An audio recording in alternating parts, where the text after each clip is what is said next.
Okay, so welcome everyone. Thank you for being here tonight for this first ever pre-forum session where we will talk about forged, looted, and stolen art. My name is Julie. I'm the community manager at ArtTech Foundation, and I will be your moderator and timekeeper for tonight. This pre-forum session is proposed to you by Christiane Hoppe-Oehl, who is here. She's the co-founder of Art Recognition. So thank you very much, Christiane, for your work. She gathered for us three industry experts that we're very happy to welcome. We have Friederike Gräfin von Brühl, who is partner at K&L Gates. We have Julian Radcliffe, who is chairman at Art Loss Register, and Curt Bilby, who is CEO at ArtDiscovery. And I will have them present themselves shortly in a minute. But before we start, I would like to bring your attention to the two buttons that are at the bottom of your screens. Basically, you have the chat, which is the general chat, where everyone in the attendance will be able to see your messages. So it's great if you want to share thoughts or maybe a link to anything you'd like to share. And there's also a Q&A button, and this one is where you can ask your questions, and I will be the only one seeing them. What I suggest, since we have a discussion of approximately 45 minutes and 15 minutes for questions at the end, you can pop your questions in the Q&A tab during the discussion and mentioning the name of the speaker it is addressed to. And at the end, I will select questions and ask them directly to the speakers. But please note that if we have a lot of questions, we will not be able to answer all of them, but we will do our best. Okay, so to start, I would like to ask our panelists to describe what they do, what is their background, and what they're currently working on in approximately 2 minutes. And I would like to start with Julian, please. Our company is the international searchable database of stolen, fake, and other items of art and antiques on which there is some question which should be known or dealt with before the item is traded. And in addition to that, we spend a lot of time providing the due diligence service for the art trade and the recovery service of stolen and looted art for insurers and the victims of theft.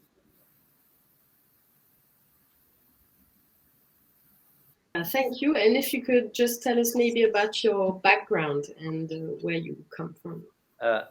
My background was in the intelligence world and in the insurance industry. And it was Sotheby's who approached me when I was running a company called Control Risks, which undertook the kidnap negotiations for Lloyd's underwriters. They said that we'd done something about kidnap risks to reduce them. Couldn't we do something about the risks of stolen art and stolen art getting into the market? And that was the origin of the Art Loss Register. So I claim no credit for the idea.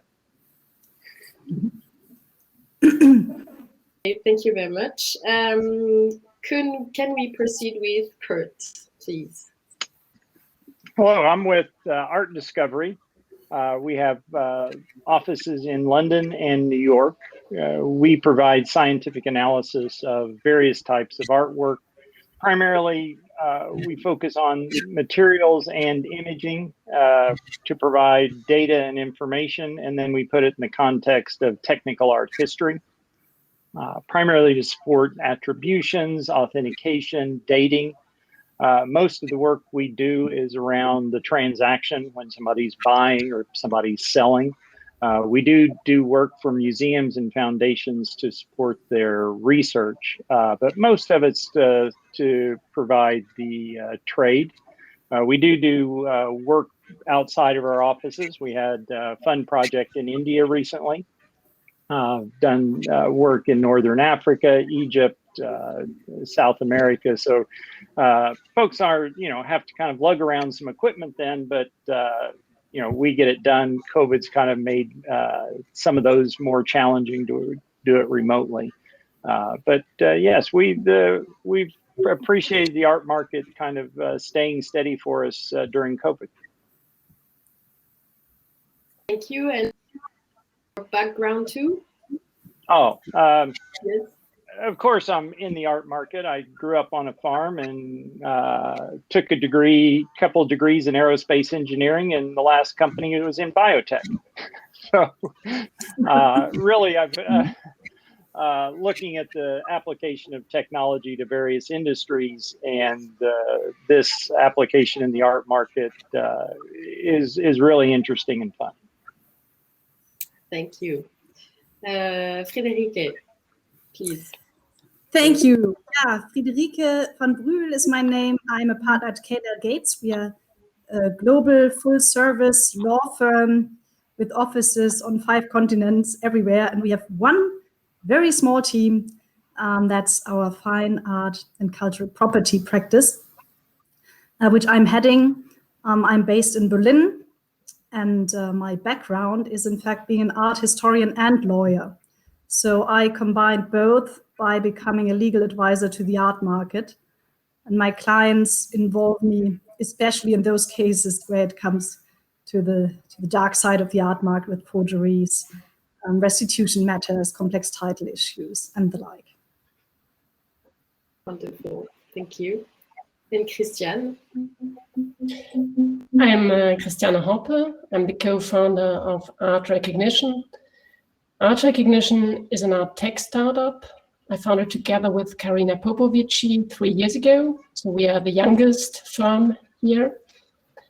We developed an artificial intelligence algorithm which can evaluate the authorship of an artwork. I'm a mathematician, and I worked 20 years as a quant in the banking industry. And when Karina and I heard about the issue of fakes in the art market, we decided to bring our experience in model development and data analysis to the art world, therewith help increasing transparency and fighting forgery. Wonderful. Thank you. So we will now proceed maybe with the discussion, and I would ask you, Friederike, what are the issues that you encounter at court, for example, between art market versus court decision in stolen art and forgery cases? Well, yes, that's an important fundamental question for anyone practicing in court where it comes to the art market. Well, the basic experience of the art lawyer, I guess, is standing in the courtroom and explaining to a judge who has never before had any contact with the art market, the ABC of the art market. You know, you explain why certain aspects matter, why certain aspects don't matter. And sometimes this is very rewarding because it is possible to educate the judge about the fundamentals of the art market, and sometimes this doesn't work. And I would like to give you one example here from Germany that's very illustrative. I find that's a decision that dates back to 2012 at the Higher Regional Court of Cologne, which was about an invented provenance. So an auction catalog from a German auction house assumed or gave a catalog description for an object with a Kahnweiler provenance, which was simply not true. It turned out in the dispute that it was invented. It could entirely be disproved. And the court then made a long session with expert hearings and with hearing the parties. And ultimately, the court came to the conclusion that provenance is only a very secondary element when it comes to purchasing art. And therefore, it was possible to give this description in the catalog, and there was no liability of the auction house. So, I mean, I personally was not involved in this lawsuit, but it's just striking to hear that a court could come to a conclusion like this. And I think anyone who is a bit familiar with the art market will know that Kahnweiler provenance is a relevant factor when acquiring a work of art, because provenance is obviously important for questions like authenticity, title, good title, has there been an issue in the 1930s or 1940s? All these questions are are determined and driven by the provenance. So if you invent a provenance as an auction house, then that should cause liability issues. And that's just to give you one example how this communication between the parties at court and a judge can completely fail and lead to decisions that are just surprising and that do not seem to be compatible with the art market practice. Thank you, Christiane. I don't know if we let you or maybe other panelists to respond if they want, or should we proceed with the questions? What do you think? Yes, Julian. Who wants to say something? Yes. I think it's fair to say that the law is not an ideal way to settle disputes in the art market, partly, as Friederike has said, because the judges don't have experience of it, but also because there are a number of issues in the art market, like taint, which do not really have a legal basis on which the court can make a judgment. So looted art, which has been taken by the Nazis, for example, or even items which have been exported illegally, archaeological items, they cannot be sold because nobody will buy them, because there is no provenance which is acceptable. And that is a concept which a court would really struggle to deal with, because it's really a matter of public opinion and a matter of, it's a view, not necessarily a legal position.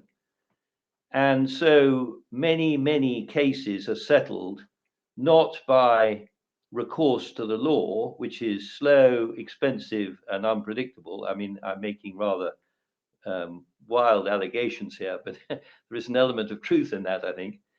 And therefore, for example, of the something like 150 to 200 cases that we settle every year, mainly disputes on title, I wouldn't think 1% of them go through the courts. You settle them? Yes, we settle them with informal mediation.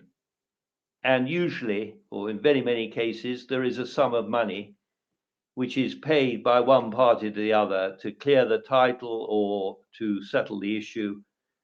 And there is then a very simple agreement, which a lawyer will probably check on behalf of both sides, to make certain that this dispute is finished. And that is much cheaper than going to court, and hopefully cheaper than having a couple of lawyers arguing the case, because, and this, the lawyers hate us for this, and I understand why, which is that we pay no attention to their limitation that you can only represent one side. We happily represent both sides and get paid by both sides, and we make both people acknowledge that when they start, and that cuts down the costs. And also, it means that we have to be able to recognize both sides' interests in coming up with a settlement. Friederike, we can't hear you. You're on mute. Yes. Yeah, we don't hate you, Julian. But and I can only second what you said. I really find mediation a very fruitful instrument, and settling is the way to go for many cases. There are sometimes scenarios where, for example, one of the two sides in dispute is interested in making the whole story very public, so that can be one driver to go into litigation. There are other strategies as well sometimes, but I fully agree that most matters that we have in the art market are better to settle for both sides, and we often conclude settlements. So I consider myself rather someone whose expertise is dispute resolution and not just litigation. Litigation is where things are hopeless already, and you need an all or nothing solution. And the clients, both sides, want an all or nothing solution. So in that case, you go through the litigation process.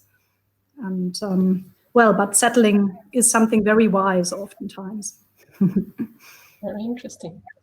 Julian, how does that work at the Art Loss Register? How do people come to you? When do they come to you? The initiation usually is somebody who has lost something, either their insurer or the police or themselves. So people who have a claim to try and recover something, or who wish to report a fake because it's been offered to them and they want to make certain that the fake is not offered again in 5 years' time to somebody else. They register those items with us. If it's stolen, they sign a contract with us which says that we're authorized to recover it, and there's a fee laid out, which is based on a percentage of the ultimate net benefit to the individual when we get it back. If it's a fake, there is no fee charged. We just check that this is probably a fake, although there can always be a gray area. And then people come to us to undertake their due diligence as buyers, sellers, insurers, lenders, exhibitors of art and antiques, to check that they're not dealing with an item which is suspect or on the database. And your question is a very good one, because although we have a good market penetration at the top end of the market, we have to every year extend our net, because dodgy dealers and criminals are always trying to sell outside the locations where we are searching. And the criminals know where we're searching, because on our website, we publish the 150 auction houses who use us, which means that if you're a crook, you go to one of the ones that are not on the list. So every year we have to spend our time trying to encourage some of the less well-behaved auction houses to sign up and start searching rigorously. For example, with Sotheby's and Christie's, you would be dismissed if you sold something which we had not checked. And that includes private sales as well as auction sales.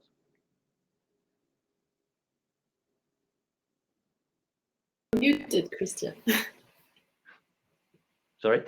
No, I was just saying that Christian has her microphone off. Oh, right, sorry. Do Christie's and Sotheby's always come to you, or I mean, do you have all of the cases, or? Now, sadly, our database will never be complete. We have 700 and something thousand suspect stolen, looted items. We probably should have 5 million. I mean, who knows how many items we should have, but we have more than anybody else. We put in a far bigger investment into maintaining, improving the data on the database than Interpol could ever afford to do, for example.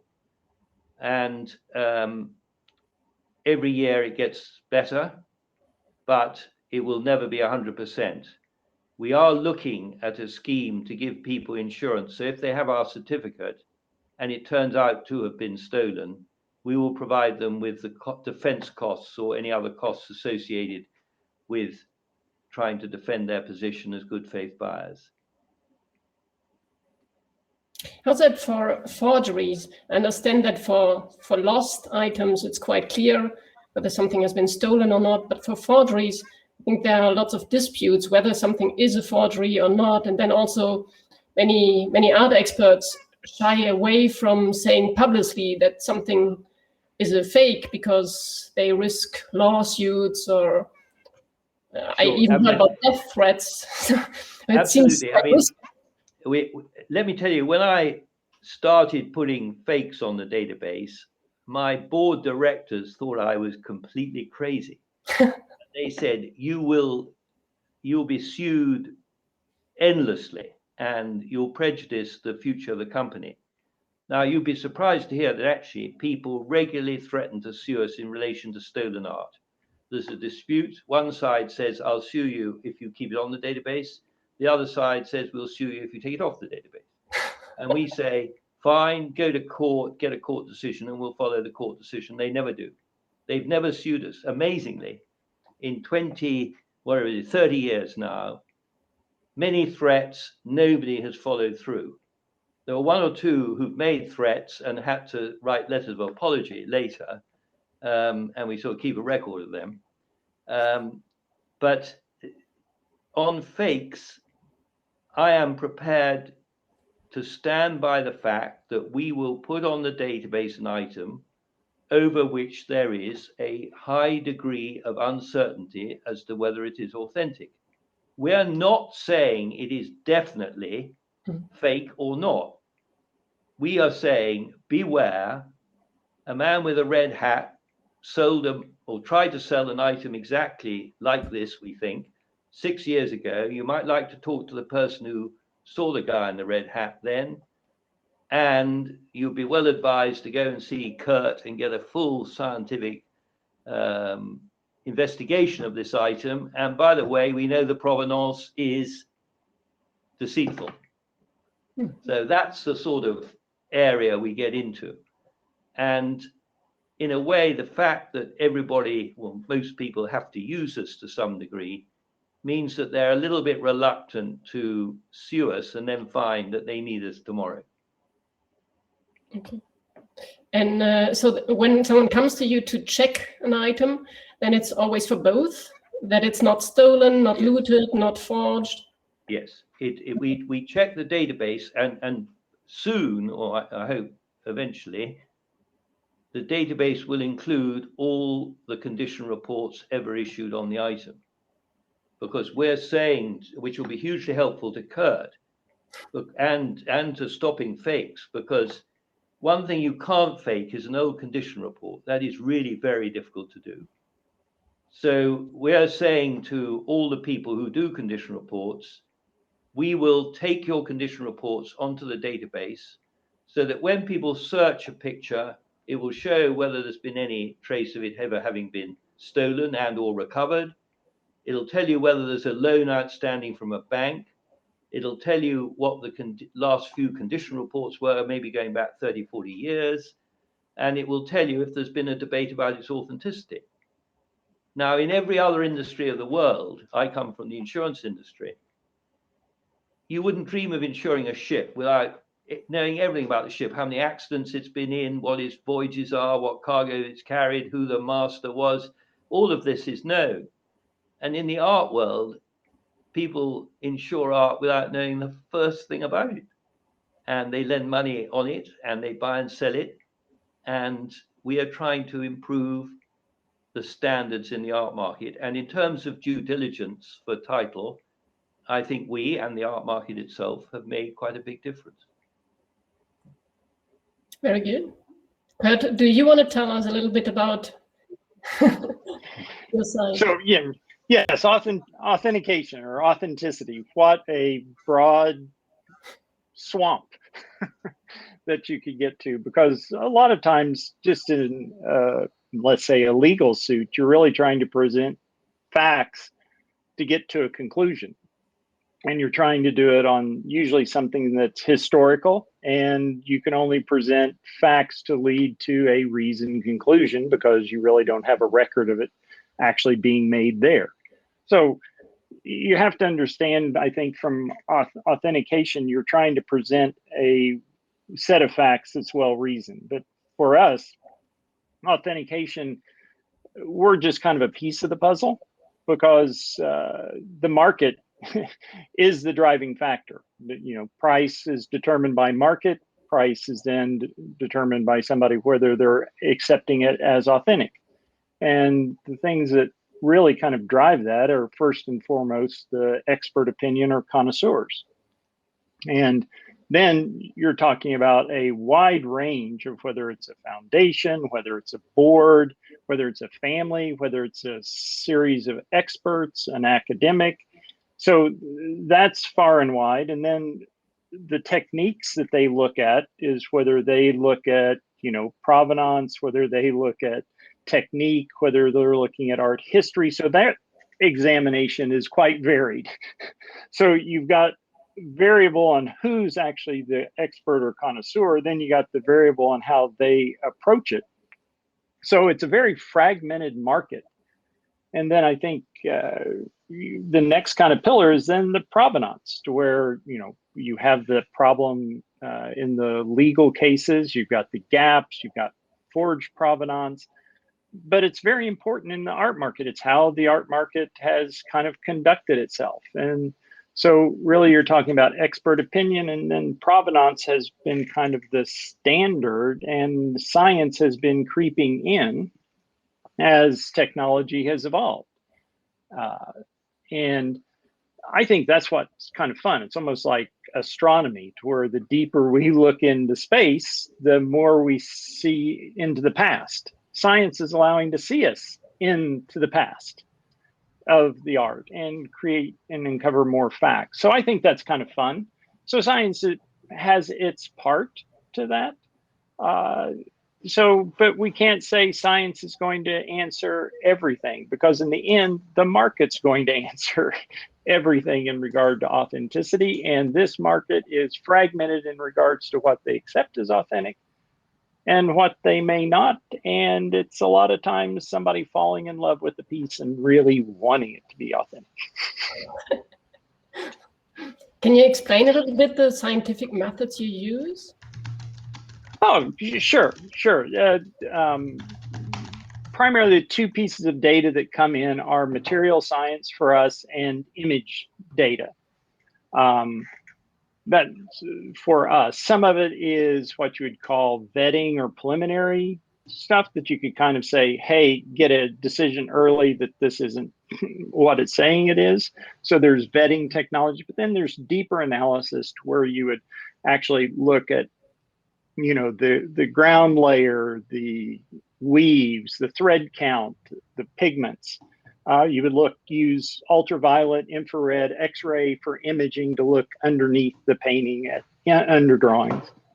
And all that kind of comes together in regards to technical art history, putting it in the context. A lot of the things where people come to us, really dating of pigments or dating of some of the materials disqualifies it pretty early. As, hey, the artist died and the artist died in the 20s and you're using something from the 70s. So it's just not possible. So that's something that we do. One of the things that I would say, just kind of as an aside, almost kind of looking at us as doctors, when doctors go through medical school, they're educated on how to deal with patients and how to provide them disappointment. Here, we sometimes have so many people emotionally involved with their art, we're having to deliver bad news. It's like, your baby's ugly. It's just not what you think it is.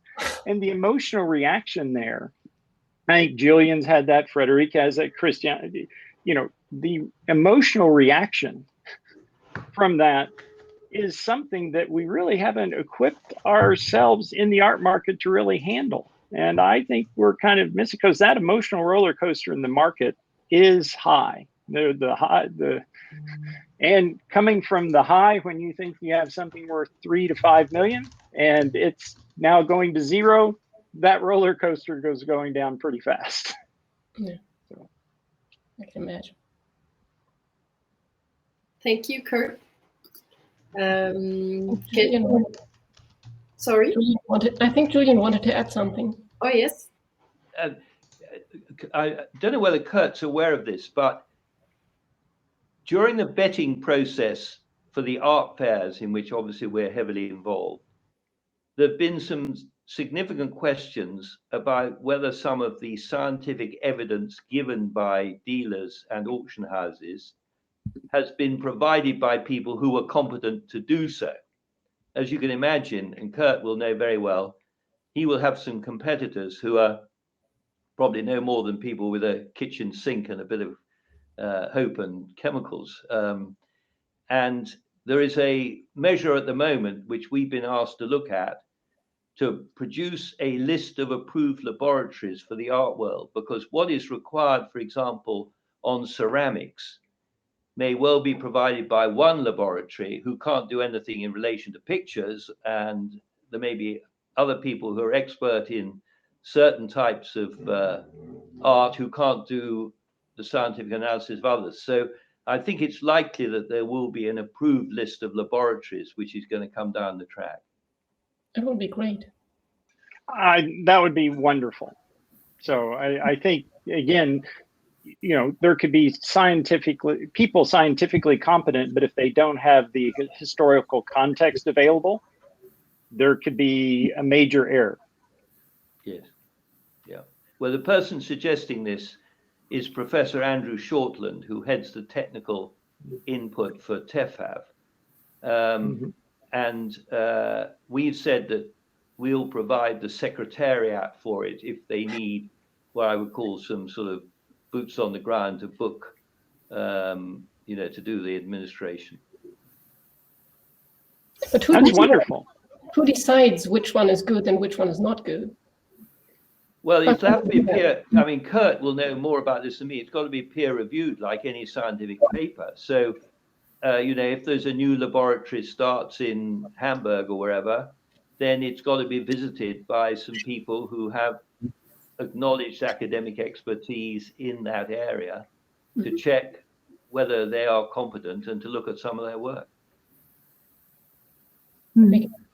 Yeah, yes. Well, that kind of, I think Julian brings up a great kind of theme there, standards, and that's, I was kind of bringing up about the market being so fragmented with different approaches and different ways to accept things. Right now we're at a fragmented market, and, getting standards is in a fragmented market is going to be a brave undertaking, but a very important one. Thank you. We have Natalie, who has joined us to follow the session. She's the director of ArtTech Foundation, but she will keep her camera closed because she's just following us. Christiane, should we proceed with you now? And maybe tell us more about how art recognition helps to evaluate the authenticity of paintings. Yes. And what technology you're using. Yeah, that's a very different and new tool which we developed. When we heard about the huge number of fakes in the art market, we thought that the existing methods are very good and valuable, but maybe not sufficient. And we wanted to contribute and leverage our knowledge of model development, data analysis. So Karina sat down at her computer and developed an artificial intelligence algorithm, which was able to detect known forgeries at percentages above 80%. Our first test case was Wolfgang Beltracchi, the German forger who says he faked hundreds of paintings. Some of them were sold for millions at auction houses. One even appeared on an auction catalog cover as being the most important work in the sale. That's how we came to believe that our solution should be integrated as a fourth pillar into art authentication. We heard a lot now about the three established pillars, and we definitely don't want to and cannot replace them. They are very good methods, and our method is just an additional layer of security, and it can be used as a pre-check or before entering into more time-consuming methods. Maybe a word on how does it work. We do train kind of virtual art experts by giving lots of images to the AI. So for each and every artist, we train the AI on as many works as possible, which were created by the artist. And then the resulting virtual art expert has seen and learned all the details about the artworks an artist has created, like colors, brushstroke, edge location. And we also provide so-called contrast information, images of paintings from similar artists, followers, or known forgeries. So the computer learned to better differentiate between similar styles. Then we run several tests and validation to understand how well the AI can distinguish paintings from the artist and other paintings. When we are happy with the outcome, we say the AI has learned the artist. Then we can feed an image of the painting where authorship is unclear, and the computer will compare all the features it has learned about the artist with those of the new image. The result is the probability of authenticity and some visual outputs. For example, we provide a heat map, which helps to understand which parts of the painting were most relevant to the outcome. And for the client, the process is very simple. He just uploads a picture on our website. We run the analysis, we get back with a response, whether it's original or fake, with the corresponding probability. And that works usually in less than a week. We provide a report which contains all the details of the analysis. And compared to other methods, it's quick and easy to use, and from anywhere in the world, because you just need a picture which you can upload. There's no transport required. And more collectors like this objectivity of the method, which just depends on data which you feed to the machine, but in addition to the opinion of a human being and not as a replacement. Our professionals use it as additional information also in the evaluation when they're unsure, when they have doubts. It can create an additional layer of security. Maybe the last word on where we stand today. Julian, you mentioned before the peer review, and we joined forces with Tilburg University. Eric Postma, he's one of the pioneers who applied digital methods to art. There are 3 universities worldwide who work on such methodologies, and we worked together with him on a project under the EU research grant, and we are close to publishing a peer-reviewed journal soon, a scientific journal. So I hope this will help us to gain credibility. Mm-hmm. Well, I think art recognition, sorry to jump in, but I think art recognition is kind of, I don't want to say the tip of the spear or leading where I think examination is going to be headed. There's incredible amounts of data out there on images, on different types of materials. There's new technologies coming in for examining art without actually having to physically sample that. That's going to create more data. And these AI engines, I think, are going to help organize and pull that data together to where we can actually get to where Julian can get a standard. After I'm long retired, Julian, you'll still be putting the standards together for the art market. Maybe this is the next one you start. You've already got your standard. Maybe you can come in and wrestle this cat. But anyway, I just wanted to kind of say, I think this is a leading edge on a trend that I think we're going to see, and I think it should be very welcomed and embraced. Yeah, totally.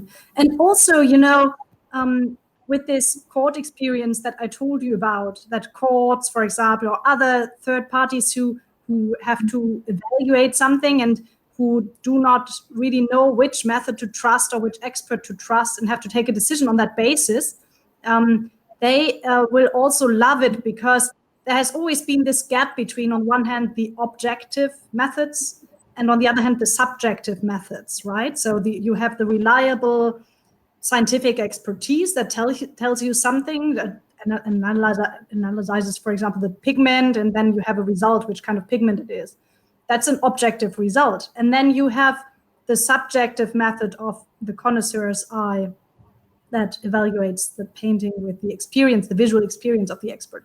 And you are now kind of turning this visual experience element into something objectivized that is more objective, more reliable, with a technical background, with an algorithm behind that provides reliability. And where we know, for example, then it's 80% probability already. You know, if you have this record, as you said, Christiane, I understand you that 80% reliability is already there. So then you have a very strong indication already, and that's something that, for example, courts or other instances that have to take decisions that are reliable on that basis and who do not know what to rely on, they will love to have this indication already and to have something objective in an area where we usually had to rely on subjective methods. And personally, I, being the one who filed the criminal complaint against Wolfgang Beitracchi, I love it, of course, to hear that your method worked for his forgeries as well. Julian. The thing that we have been wrestling with is a really parallel area to what Christiane is talking about, which is the whole question of image recognition. Because everybody is amazed when I say that the 450,000 searches we do a year of items in the market against the 700,000 items in the database, that is carried out in every case by an individual examining the image of the item being offered for sale against images in the database. And of course, everybody says, surely you can make that an automatic system. And we have trialed various image recognition technologies, and they are helpful in certain obvious cases. And we do sometimes miss something which is obvious, where actually the image recognition technology might have stopped us missing it. But we are comparing old photographs taken before items were stolen with glossy, photoshopped, well-presented auction house photographs now, after cleaning maybe, which we have found image matching technology finds very difficult to cope with. Yeah, usually you need good pictures. And if you have these old pictures from the 1930s, or I don't know, then it's very difficult. Yes, but if your technologies work for examining whether it is by the artist, it seems to me that those technologies could be adapted for what we're trying to do. Yes, I think so. Which is to match an image, which is now the glossy one probably, against an older one, because the essentials that you are looking for will still be there. Yes, we were asked. When you're successful, I'll come along with a big checkbook. Okay. We'll do that. Christiane, can you tell us about one more thing also about the challenge of feeding your software with the right works? Because basically you must take those works that are absolutely beyond any doubt as the basis for the true and genuine oeuvre that is compared to the potential forgeries, right? Yeah, so what is your selection process there? That's really a challenge. The ideal process for us is to work with an art expert who tells us which ones we can use for the training. And we've done that, for example, for Van Gogh. And we don't use all the Van Goghs, but we only use a selection where the art expert told us, yes, here you can be sure this is definitely, there's no dispute around, and these ones you can take. This doesn't work in every case. Not always art experts are willing to do that for us.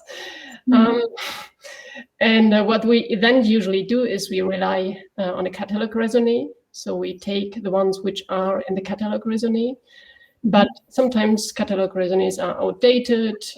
Sometimes there are several catalog raisonnés like Modigliani. It's a real challenge. And what we try to do is then we do several training rounds, and we have a look at which ones make our training process more difficult, which ones get thrown out. We also have a validation process. So in the beginning, we use just 80% of the images to train and 20% of the images to check how well it worked. And then we can see already whether there are some images where it doesn't work well, and we can throw them out. So these are, this is our process, more or less. Thank you, Christiane. For the time being, we have no questions from attendees, but maybe we have a last question for you, Friederike, about who decides whether a painting is authentic or not, and how can collectors choose between different offerings? Which evidence is decisive at court? At court, yeah, okay. Well, that's depends really on the jurisdiction we are in. So I can tell you, for example, for continental Europe, many jurisdictions have a solution where there are court-appointed experts. So we, for example, in Germany have that system, where court-appointed experts are invited to speak, and then their expertise is the one that decides. In the continental, in the Anglo-American system, I think it's different. It's more, you have between the parties a sort of battle which expert to agree on. It really depends on the jurisdiction. There are all kinds of systems, and the outcome of this is pretty crucial, because the question, obviously, which expert you choose and which expert to invite to court is a very relevant factor in these authenticity disputes. And a very famous decision from the US, for example, from the 1990s, is a case where a Calder mobile was considered authentic based on a court-appointed expert votum. And the Alexander Calder Foundation considered the work to be fake. So the art market obviously considered the mobile to be fake too. And this court decision didn't lead anywhere, didn't help. So someone had gone through years of court litigation and had this apparently great result that a court acknowledged the work as being authentic, and then the market would not acknowledge it. So that's a very difficult area there. We are, for example, working on an alternative system in The Hague, the Court of Arbitration for Art, which you might have heard of. We've seen each other at the conferences in The Hague. So there's a system that is put into place as an arbitration system. There's a mediation component and also an arbitration venue that you can go. And there you have a new expert pool of selected experts that should give some more certainty that these experts have to pass a certain threshold and have a certain level of credibility. And also you have a sort of expert, an expert that helps you find the right expert if the right expert is not in the pool. So that's it. But it's very crucial to get the right expert is key.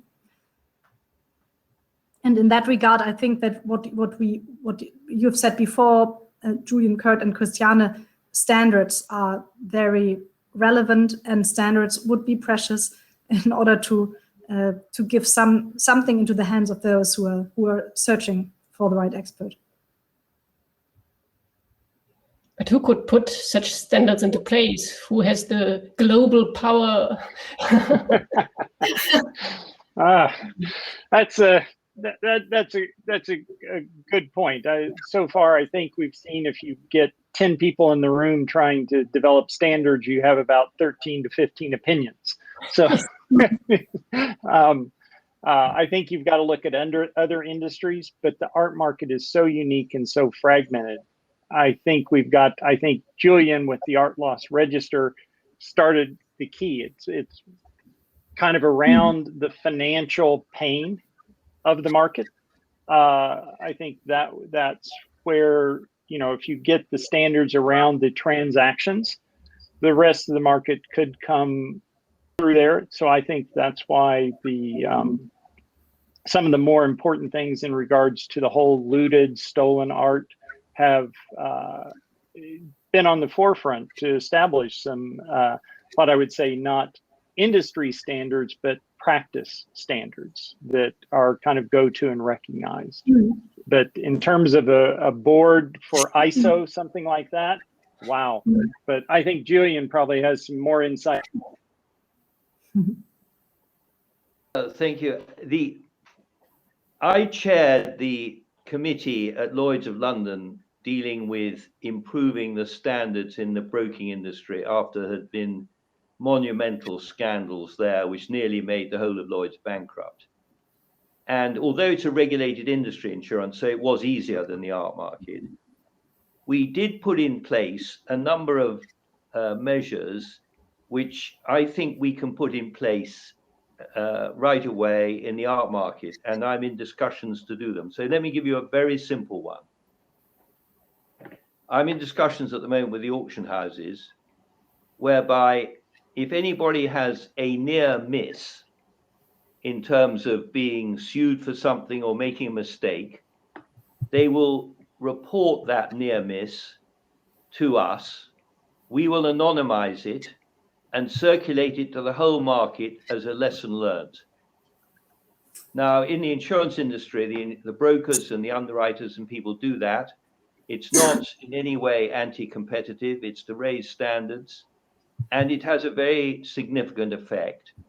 Now, that's one thing we could do. Another thing we can do, we can say through the art market, through the fairs, that unless you abide by certain standards, you can't exhibit. And TEFAF has done that, and so has Art Basel. And that is having an effect.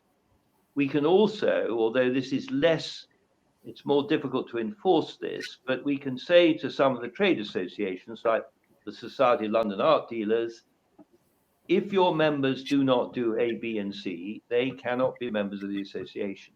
Now, the associations are very weak. They need the money from every member. And so I don't want to say that's a very strong suit. But the insurance industry can put measures in place and has done so. So, for example, the insurance companies used to pay out to auction houses if they were sued for selling a stolen item. Now, if the auction house has not checked with us, they can't claim. So the standards are coming in slowly. And the thing that really irritates me about some of the journalists is that they love writing about the scandals. And in fact, I teased Georgina Adam because in her book on the dark side of the art trade, there is 245 pages of scandal. And at the end of it, she says, well, what can be done about this? And then says in one sentence, it's all too difficult. And that is a real cop-out. I mean, I wrote to her and said, I'll write 240 pages on what can be done practically. And I know it's in your interest to write about scandals because people pay you for that. But those of us who are trying to improve the standards think that the press is not perhaps playing the part it might. So I think in 20 years' time or 10 years' time, you will see a dramatic change. I say to all the art dealers that I know many significant wealthy people who do not buy art because they don't trust anybody in the art market, including my brother-in-law, who said he didn't trust what his wife told him. She worked at Sotheby's, and he certainly, from me, learned a lot that would make certain he never bought anything. So there are people who are wealthy enough, and if we could make them realize that there is an aesthetic and a financial interest in being in the art collecting world, not the dealing world, the collecting world, that would be really good for the art market, because the art market at the moment exists on too few collectors, particularly at the top end, which is a very fragile position to be in. Sounds like a good ending word. I don't even dare to say something. Yes, thank you very much, Julian. There is no questions, so I don't know if there is any topic you want to, or any final words that you want to add. Otherwise, I think that was a good end. Yeah, I think it was a very good end. Thank you, Julian. And thank you, everyone else. Thank you, Friederike and Curt. Thank you. Wonderful and fun. Thank you. Okay, great. Thank you all for organizing. Goodbye. And look, All right. I will get back to all of you with the recording session and for the attendees too. So look out for this if you want to rewatch it. Thank you. So, Thanks. yes. Bye. Okay. Thank you, Julie. Thank you. Bye bye. Good night. Bye. Have Right. a good night.